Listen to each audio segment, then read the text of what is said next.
5 محرم الحرام جمعہ کا دن یہ 3 کام ضرور کرنا، ہر دعا قبول ہوگی۔ بسم اللہ الرحمن الرحیم۔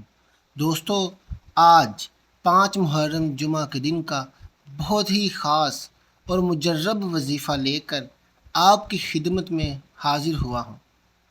برسوں کے ادھورے کام آج پورے ہو جائیں گے، بگڑے ہوئے کام بن جائیں گے، کیونکہ یہ اتنی طاقتور، اتنی پاورفل تسبیح ہے۔ جس گھر میں اس تسبیح کو پڑھ لیا جاتا ہے، اس گھر کے کونے کونے سے غربت ختم ہو جاتی ہے۔ جس گھر میں اس تسبیح کو پڑھ لیا جاتا ہے، اس گھر کے کونے کونے سے تنگ دستی ختم ہو جاتی ہے۔ جس گھر میں اس پاورفل تسبیح کو پڑھ لیا جاتا ہے، اس گھر کے کونے کونے سے جادو کے اثرات ختم ہو جاتے ہیں، جنات کے اثرات ختم ہو جاتے ہیں۔ اس گھر کے کونے کونے سے بندشیں اور رکاوٹیں ختم ہو جاتی ہیں۔ اس گھر کے کونے کونے سے نحوستیں اور بے برکتی ختم ہو جاتی ہے، اور گھر میں رحمتوں اور برکتوں کی موسلا دھار بارش برسنا شروع ہو جاتی ہے۔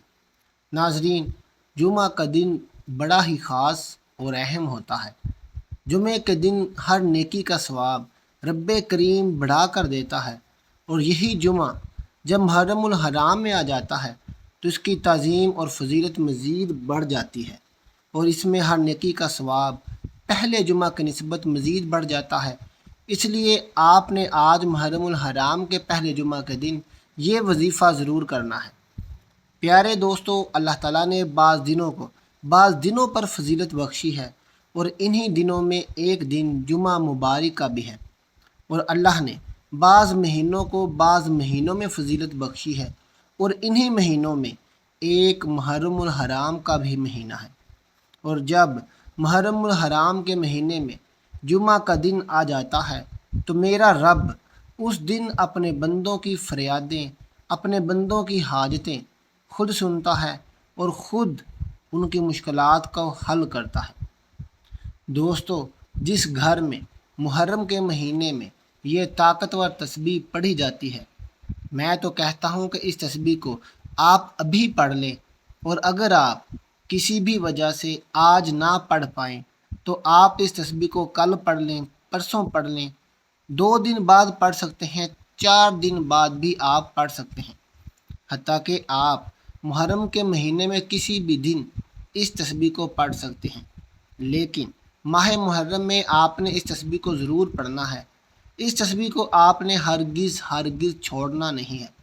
اگر آپ بھی چاہتے ہیں کہ آپ کی زندگی سے سارے دکھ، درد، تکلیفیں ختم ہو جائیں، بندشیں اور رکاوٹیں ختم ہو جائیں، جادو اور جنات کے اثرات ختم ہو جائیں، اور اللہ تبارک و تعالیٰ آپ کو ایسی زندگی عطا فرمائے جس میں دکھ، درد، کوئی تکلیف نہ ہو، مشکلات، الجھنیں نہ ہوں، بیماریاں، پریشانیاں نہ ہوں، تنگ دستی نہ ہو، ایسی زندگی ہو کہ آپ کو کسی کے سامنے ہاتھ پھیلانے کی ضرورت نہ ہو، ایسی زندگی ہو جس میں آپ کو کسی کا محتاج نہ بننا پڑے، اللہ تعالیٰ کے علاوہ کسی سے مانگنا نہ پڑے، تو آپ میرے کہنے پر اس باکمال تسبیح کو ضرور پڑھیں۔ اللہ تعالیٰ آپ کو تمام دکھ درد سے نجات عطا فرمائے گا، بیماریوں پریشانیوں سے نجات عطا فرمائے گا، الجھنوں مشکلات سے نجات عطا فرمائے گا، قرض سے، تنگ دستی سے، غربت سے اللہ تعالیٰ آپ کو نجات عطا فرمائے گا، اور اللہ تعالیٰ آپ کو ایسی زندگی عطا فرمائے گا جس زندگی میں خوشیاں ہی خوشیاں ہوں گی، ایسی زندگی عطا فرمائے گا جس زندگی میں آپ کو اللہ کے علاوہ کسی کے سامنے ہاتھ پھیلانے کی ضرورت نہیں پڑے گی، جس زندگی میں آپ اللہ تبارک و تعالیٰ کے علاوہ کسی کے محتاج نہیں ہوں گے۔ یہ جو ماہ محرم کا مہینہ شروع ہوا ہے، یہ بہت ہی برکتوں والا، بہت ہی عظمتوں والا، بہت ہی فضیلتوں والا مہینہ ہے۔ اس مہینے کا ہر دن، ہر لمحہ، ہر گھنٹہ، ہر منٹ، ہر سیکنڈ، ہر گھڑی قبولیت کی گھڑی ہے۔ اگر آپ اپنی دلی مرادیں پوری کروانا چاہتے ہیں، اپنی دلی تمنا کو پورا کروانا چاہتے ہیں، اپنے ادھورے مقصدوں کو پورا کروانا چاہتے ہیں، بگڑے ہوئے کاموں کو بنانا چاہتے ہیں، تو محرم کے مہینے میں آپ اس وظیفے کو پڑھ لینا۔ انشاءاللہ آپ کا ہر کام پورا ہو جائے گا، ہر حاجت پوری ہو جائے گی۔ آپ جو بھی مانگو گے اللہ آپ کو عطا فرمائے گا۔ اس مہینے میں، برکت والے مہینے میں، فضیلتوں والے مہینے میں، اگر آپ حضرات فضیلت سمیٹنا چاہتے ہیں، اللہ تبارک و تعالیٰ کے خزانے حاصل کرنا چاہتے ہیں، برکتیں لوٹنا چاہتے ہیں، تو آپ اس مہینے میں زیادہ سے زیادہ عبادات کریں، زیادہ سے زیادہ قرآن مجید کی تلاوت کریں، اللہ تعالیٰ کے ناموں کا ورد کریں، ذکر و ذکار کریں، اللہ تعالیٰ سے اپنے مقاصد کے بارے میں، اپنی مشکلات کے بارے میں دعا کریں۔ انشاءاللہ میرا رب آپ کو اتنا عطا فرمائے گا کہ آپ حیران رہ جائیں گے، آپ کو یقین نہیں آئے گا، ایسی ایسی جگہ سے آپ کو رزق آئے گا، ایسی ایسی جگہ سے آپ کو رزق ملے گا، جہاں جہاں سے رزق ملنے کا آپ نے کبھی سوچا بھی نہیں ہوگا، آپ کو گمان بھی نہیں ہوگا۔ اللہ تبارک و تعالیٰ نے ہمیں جو مانگنے کا طریقہ بتایا ہے وہ یہ بتایا ہے کہ اللہ تبارک و تعالیٰ نے فرمایا کہ روزی تلاش کرو اور مجھ سے مانگو۔ اللہ تبارک و تعالیٰ روزی دیتا ہے اور وسیلے سے دیتا ہے، وہ تو خالق ہے، مالک ہے، وہ تو کسی بھی طریقے سے دے سکتا ہے، بیٹھے بیٹھے بھی دے سکتا ہے، لیکن ہمیں یہ بھی چاہیے کہ ہم روزی بھی تلاش کریں اور اللہ تبارک و تعالیٰ سے دعا بھی کریں، کیونکہ جو شخص محنت کرتا ہے پھر محنت کرنے والے کو اللہ تعالیٰ بہت ہی اچھا صلہ عطا فرماتا ہے۔ تو آپ نے محنت بھی کرنی ہے، محنت سے کمانا بھی ہے، اور اللہ تبارک و تعالیٰ کی بارگاہ میں دعا بھی کرنی ہے۔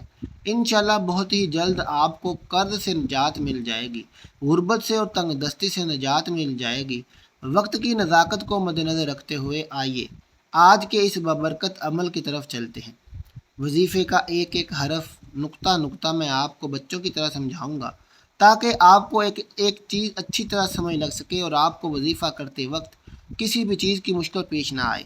آپ نے وظیفہ اچھے طریقے سے سمجھنا ہے، سننا ہے، اور اگر ہو سکے تو اسے کسی کاپی پر لکھ لیں تاکہ وظیفہ کرتے وقت آپ آسانی سے کر سکیں۔ اب عمل کیا ہے؟ آج جمعہ کے دن آپ نے پہلے پاک صاف ہو جانا ہے اور باوضو ہو جانا ہے۔ باوضو ہو کر کسی بھی نماز کے بعد آپ نے تنہائی والی جگہ پر بیٹھ جانا ہے اور اس وظیفے کو شروع کر دینا ہے۔ سب سے پہلے آپ نے نبی کریم صلی اللہ علیہ وسلم کی ذات مبارکہ پر ایک بار درود پاک پڑھنا ہے۔ درود پاک آپ کوئی سا بھی پڑھ سکتے ہیں، آپ صلی اللہ علیہ وسلم پڑھ لیں، آپ صلی اللہ علیہ محمد پڑھ لیں، یا آپ نماز والا درود ابراہیمی پڑھ لیں۔ درود پاک پڑھنے کے بعد اپنے جائز مقصد، جائز حاجات کی نیت کرنی ہے۔ مثال کے طور پر آپ کرائے کے مکان میں رہتے ہیں تو آپ یہ نیت کر لیں کہ مجھے اپنا ذاتی گھر مل جائے، یا آپ کے اوپر لاکھوں کروڑوں کا قرضہ ہے، قرض دار آپ کو پریشان کر رہے ہیں، آپ کا جینا محال کیا ہوا ہے، تو آپ یہ نیت کر لیں کہ میرا سارا قرضہ اتر جائے، میں اس کے لیے یہ وظیفہ پڑھ رہا ہوں یا پڑھ رہی ہوں۔ یا آپ کے بچوں کے رشتے نہیں ہو رہے، لوگ آتے ہیں دیکھ کر چلے جاتے ہیں، آپ بہتر رشتوں کے اسباب چاہتے ہیں، اس کی نیت کر لیں۔ آپ کی اولاد نافرمان ہے، اولاد کو اپنا تابع بنانا چاہتے ہیں، اس کی نیت کر لیں۔ نافرمان شوہر ہے، اس کے لیے پڑھ لیں۔ آپ کو دولت کا مسئلہ ہے، آپ کوئی بڑی رقم چاہتے ہیں، اس کی نیت کر لیں کہ مجھے اتنی رقم مل جائے۔ الغرض آپ کا جو بھی مقصد ہے اس کی نیت کرنے کے بعد آپ نے ایک بار اعوذ باللہ من الشیطان الرجیم بسم اللہ الرحمن الرحیم پڑھ کر وظیفے کا آغاز کرنا ہے، اور سب سے پہلے نمبر پر جو وظیفہ آپ نے پڑھنا ہے وہ وظیفہ لا حول ولا قوت الا باللہ کا وظیفہ ہے۔ لا حول ولا قوت الا باللہ ایک ایسی تسبیح ہے، ایک ایسا عمل ہے جو بندہ کثرت سے پڑھتا ہے، اللہ تعالیٰ اس کو ہر چیز عطا فرماتا ہے جس کی اس کو ضرورت ہوتی ہے۔ لا حول ولا قوت الا باللہ پڑھنے کے بعد بندہ مال و دولت مانگتا ہے تو اللہ تعالیٰ اسے عطا فرماتا ہے، اولاد مانگتا ہے تو اللہ تعالیٰ اولاد عطا فرماتا ہے، عزت مانگتا ہے تو اللہ تعالیٰ عزت عطا فرماتا ہے، شہرت مانگتا ہے تو اللہ تعالیٰ اس کو شہرت عطا فرماتا ہے، رشتہ مانگتا ہے تو اللہ تعالیٰ اس کو رشتہ اور بہترین سبب عطا فرماتا ہے۔ لا حول ولا قوت الا باللہ کثرت سے پڑھنے کے بعد بندہ جو بھی مانگتا ہے اللہ تعالیٰ اس کو ہر نعمت سے نواز دیتا ہے۔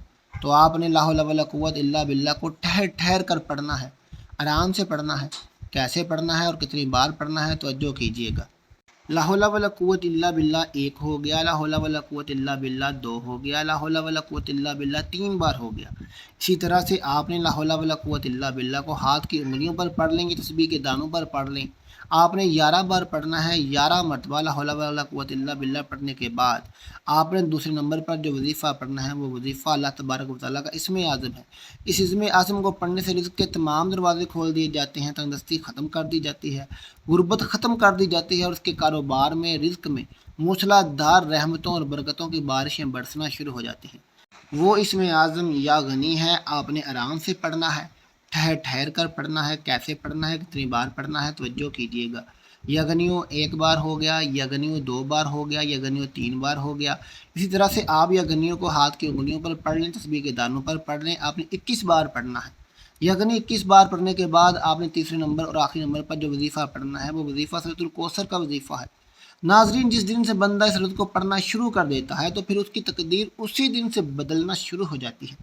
اس کے گھر میں رزق کے دروازے کھول دیے جاتے ہیں اور تنگ دستی کو ختم کر دیا جاتا ہے۔ جب اس تسبیح کو جمعہ کے دن خاص محرم الحرام کے جمعہ کو پڑھا جاتا ہے، اس کا اجر و ثواب میرا رب مزید بڑھا دیتا ہے۔ اس صورت کو آپ نے کتنی بار پڑھنا ہے، کیسے پڑھنا ہے، توجہ کیجیے گا۔ آپ سورۃ الکوثر کو ہاتھ کی انگلیوں پر پڑھ لیں، تسبیح کے دانوں پر پڑھ لیں۔ آپ نے 21 بار پڑھنا ہے۔ جب آپ یہ سارے اعمال بتائے گئے طریقے اور ترتیب سے پڑھ لیں، اس کے بعد آپ نے پھر ایک بار درود پاک پڑھنا ہے جو آپ نے عمل کے شروع میں پڑھا تھا۔ اب آپ کا عمل مکمل ہو گیا۔ یہ وظیفہ پڑھنے کے بعد آپ نے اپنی حاجتوں کے لیے، اپنے مقاصد کے لیے، اپنے ادھورے کاموں کے لیے، بگڑے ہوئے کاموں کے لیے بارگاہ پروردگار میں دعا کرنی ہے۔ ناظرین، جیسے ہی آپ اس وظیفے کو پڑھنا شروع کریں گے، آپ کی تقدیر بدلنا شروع ہو جائے گی۔ آپ کی زندگی اندھیرے سے نکل کر روشنی میں آ جائے گی، اجالے میں آ جائے گی۔ دکھ درد ختم ہو جائیں گے، مشکلات ختم ہو جائیں گی، الجھنیں ختم ہو جائیں گی، بیماریاں پریشانیاں ختم ہو جائیں گی، بڑی سے بڑی مشکلیں ختم ہو جائیں گی۔ اللہ تبارک و تعالیٰ آپ کو ہر مقصد میں کامیابی کامرانی عطا فرمائے گا۔ آپ جو بھی مانگیں گے اللہ تبارک و تعالیٰ آپ کو عطا فرمائے گا۔